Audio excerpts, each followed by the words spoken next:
Hello મિત્રો, જય શ્રી કૃષ્ણ. કેમ છો? અમારી ચેનલ ગુજ્જુ દેશી બ્લોગમાં તમારું સ્વાગત છે અને હું છું વામૈયા ગામથી મુકેશ. તો મિત્રો, આજે હું અને મારા ખાસ મિત્ર વિરાજભાઈ ઠાકોર, જે ભાગળ ગામના છે, બંને જણા બાઇક લઈને ખસા ગામ તરફ જઈ રહ્યા છીએ ઝાપડી માતાના દર્શન કરવા માટે. તો મિત્રો, ખસા ગામ આવેલું છે બનાસકાંઠાની અંદર, પાલનપુર શહેર નજીક. અને ખસા ગામે ઝાપડી માતાનું સરસ મજાનું મોટું એક મંદિર છે. તો મિત્રો, અમે દર બીજે જઈએ છીએ માતાજીના દર્શન કરવા માટે, હું ને વિરાજભાઈ બંને જણા. તો મિત્રો, તમે જોઈ શકો છો કે ઘણા લોકો તો ચાલતા જાય છે માતાજીના મંદિરે દર્શન કરવા માટે. અને મિત્રો, આજે બીજ છે તો અમે બીજ ભરવા માટે આવ્યા છીએ ખસા ગામે ઝાપડી માતાજીના મંદિરે. તો મિત્રો, તમે મંદિર આગળ જોઈ જ શકો છો કે ભારે સંખ્યામાં ભક્તોની ભીડ છે અને ઘણા લોકો દૂર દૂર ગામથી ચાલતા પણ આવે છે બીજના દિવસે ઝાપડી માતાના મંદિરે. તો મિત્રો, તમે જોઈ શકો છો ઝાપડી માતાજીનું મંદિર, જેના ઉપર સરસ મજાની ધજાઓ ફરકે છે. અને આ છે ખસા ગામે ઝાપડી માતાજીનું મંદિર, જ્યાં અમે આવ્યા છીએ બીજ ભરવા માટે. તો મિત્રો, હવે આપણે જઈશું મંદિરના અંદરની ભાગમાં, જ્યાં ઝાપડી માતાની મૂર્તિની સ્થાપના કરેલી છે. અને મિત્રો, તમે જોઈ શકો છો કે ઘણા લોકો દર્શન કરવા માટે આવેલા છે. અને મિત્રો, દર્શન કરવા માટે ભક્તોની લાઈન લાગેલી છે. તો આપણે પણ જઈશું અને લાઈનમાં ઊભા રહીને ઝાપડી માતાના દર્શન કરીશું. તો ચાલો મિત્રો, આજે બીજ છે તો અમે પણ દર્શન કરીશું માતાજીના અને તમને પણ દર્શન કરાવશું ઝાપડી માતાજીના. તો મિત્રો, જોડાઈ રહેજો અમારી સાથે અમારા વિડીયોમાં અને ઝાપડી માતાજીના દર્શનનો લાભ લેજો.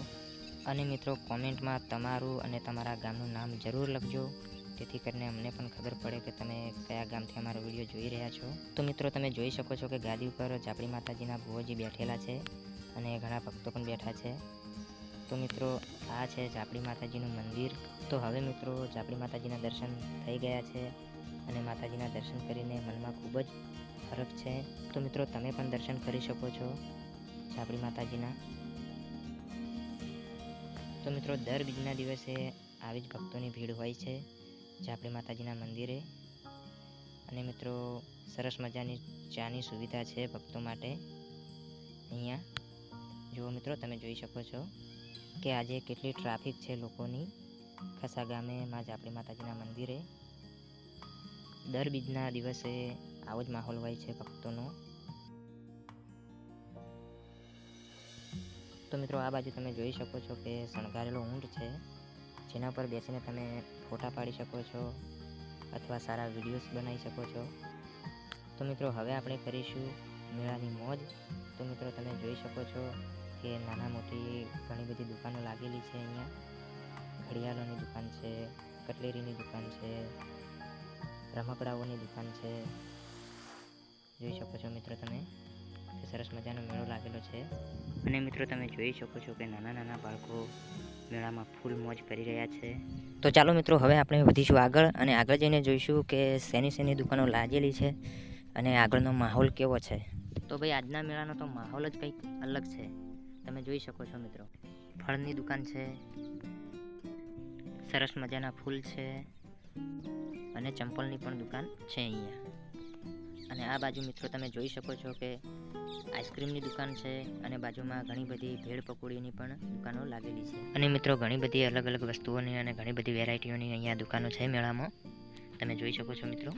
અને હવે અમારા વિરાજભાઈને પકોડી ખાવાનું ખૂબ જ મન થયું છે. તો ચાલો મિત્રો, હવે આપણે અહીંયા મેળામાં પકોડીનો પણ ટેસ્ટ કરી લઈશું.